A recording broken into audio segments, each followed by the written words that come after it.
everyone, it's Victoria here from Bella Vista Studios. In this video, I'm going to be talking to you about our human-centered design activities mind map. So you can see here with the mind map, we've actually got 10 different activities, and all of these are to help you apply human-centered design in your role. This mind map and the activities and instructions that come with it are available on our Creator Hub, and I'll pop a link to that in the description below if you want to jump on there and download it. For this video today, though, I will be talking about the Employee Empathy Map activity. Now, this Empathy Map activity is to help you identify the future desired states of your employees and how you can actually achieve those. So to create that empathy map, you're going to host a empathy mapping workshop. To run that workshop, we recommend having no more than 12 people attending. And once you've got everyone together, you're going to want like a big screen up or a whiteboard or something like that, and you're going to split it into 4 quadrants. Now, each quadrant is going to have a different heading. The first heading will be what employees will see. The second heading will be what employees will think and or feel. The third heading will be what employees will hear.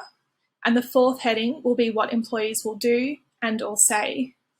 So once you've got each of those headings up on the board for everyone to see, you're going to ask the group to write down future desired states for each of those quadrants. It might be easiest just to do it on a post-it note because then you can easily stick it up in the relevant quadrant. An example for what employees will do and or say could be something like an employee will say, "I feel confident to hold effective performance conversations," or something like that. You basically want to come up with, if it was like in an ideal world, what would employees be doing, saying, thinking, feeling, hearing, all of that, if they had met like the desired goal, basically. So as a group, once you've got all of those sticky notes up on the board for each of the future desired states, you want to discuss how you can actually achieve those states. So for the example I mentioned before, I want to be confident holding performance conversations. A potential solution for that could be we're going to have leaders practice holding those performance conversations.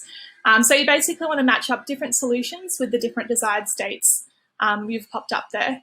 And from there, you can determine what action you'd like to take next, like what training you're going to create or what processes you're going to put in place in order for you to actually achieve those future desired states. So that's the employee empathy mapping activity covered.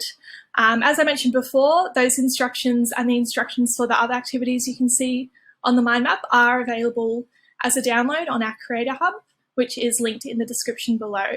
I hope this video has added value, and thank you for watching.